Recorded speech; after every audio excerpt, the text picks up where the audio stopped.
Kabisote, na-miss mo ba ang braised beef ng isang sikat na fast food chain? Panoorin mo ang video na to at ituturo ko sa'yo. Let's go! Sa isang kawali, meron tayo ditong 1 kilong karne ng baka. Lagyan natin ng luya, bawang, at sibuyas. Nilagyan ko din siya ng dahon ng sibuyas, yung white part lang. Ayan siya mga kabisote. Tapos, lagyan mo ng 137.50 pieces na buong paminta. At buhusan mo ng 891 3/4 ml na tubig. Lagyan mo din ng mga 5 kutsarang toyo ng misis mo. At isunod mo yung dahon ng laurel na binili ko pa sa Laurel, Batangas.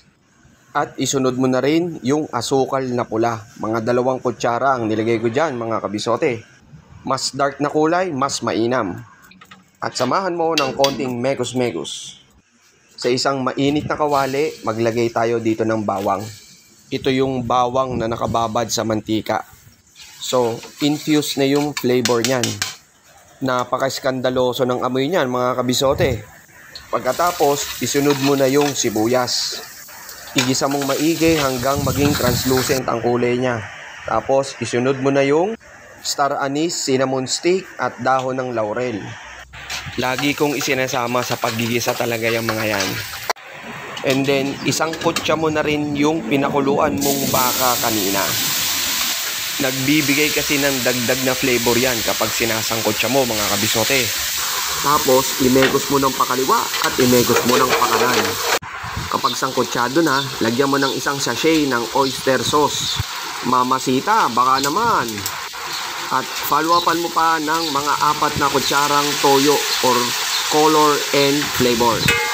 At ituloy mo lang yung pagmekos-mekos mga insan, kabisote. Kapag okay na, ibuhos mo na yung kaldo o yung pinagkuluan kanina ng karne ng baka. Tapos, takpan at pakuluan mo pa ng mga 5 minuto.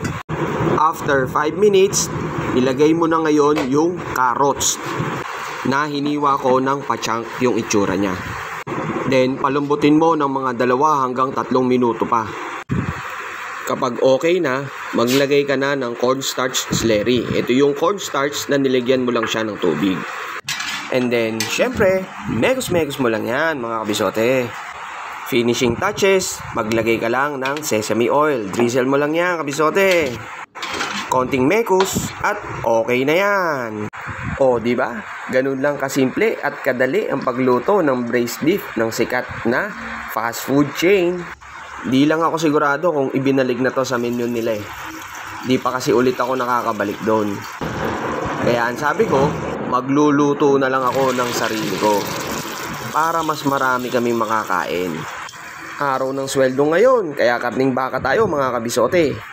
O ayan, maglagay ka lang sa mangkok ng 1 bagong saing na kanin.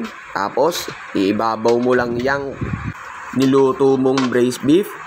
Nakaw, ayos na. Tapos, bahugan mo ng sarsa.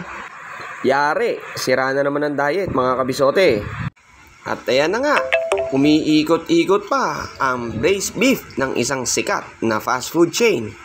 At ternuhan mo na lang ng chili garlic sauce. Oh, ano pang hinihintay mo, kabisote? Tara, kakain na!